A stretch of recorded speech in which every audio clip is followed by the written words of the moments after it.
আপনি কি রাত জেগে ফেসবুক ইউটিউব স্ক্রল করেন কিংবা ঘুম আসলেও বারবার ঘড়ির কাঁটা পিছিয়ে দেন?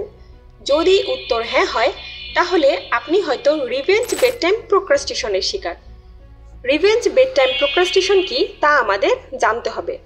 এটি হচ্ছে এমন একটি অভ্যাস যেখানে মানুষ বিনোদন বা অবসর সময় কাটানোর জন্য ঘুমের সময়টা ইচ্ছাকৃতভাবে বিলম্বিত করে। এটি মূলত আমাদের অবচেতন মনের এক ধরনের প্রতিশোধ, যেখানে ক্লান্তি সত্ত্বেও মানুষ ইচ্ছাকৃতভাবে ঘুম পিছিয়ে দেয়, শুধুমাত্র নিজের জন্য একটি পার্সোনাল টাইম বের করার আশায়। গবেষকদের মতে 2014 সালে ডাচ জনগোষ্ঠীর ওপর করা এক গবেষণায় দেখা গিয়েছে, যেসব মানুষের আত্মনিয়ন্ত্রণ কম তারা ঘুমের সময় পেছাতে বেশি অভ্যস্ত।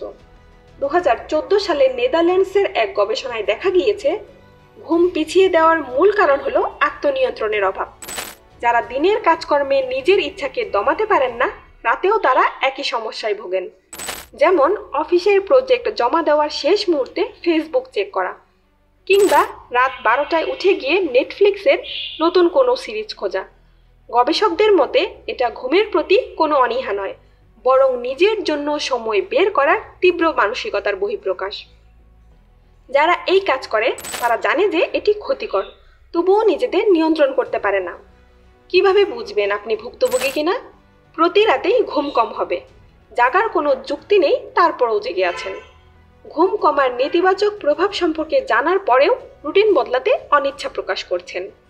মজার বিষয় হলো, যাদের মুঠোফোনের প্রতি আসক্তি বেশি তাদের মধ্যেই এই অভ্যাস প্রকট। ফোনের নোটিফিকেশন, অনির্দিষ্টকালের জন্য স্ক্রল, এগুলোই ঘুমের শত্রু হয়ে দাঁড়ায়। বেড টাইম প্রোক্রাস্টিনেশন আসলে স্বাধীনতার ভুল ব্যাখ্যা।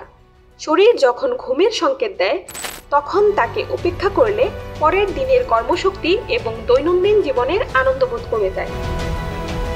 এটা চলতে থাকলে এক সময় একটা মানসিক চক্রের জন্ম হয়, যার ফলে বেড টাইম প্রোক্রাস্টিনেশন থেকে বেরিয়ে আসতে কষ্ট হয়।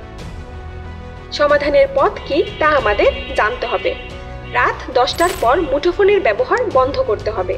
দিনের বেলা কাজের ফাঁকে ছোট ছোট বিরতি নেওয়া, যেন রাতে পার্সোনাল টাইম বের করার তাগিদ কমে যায়।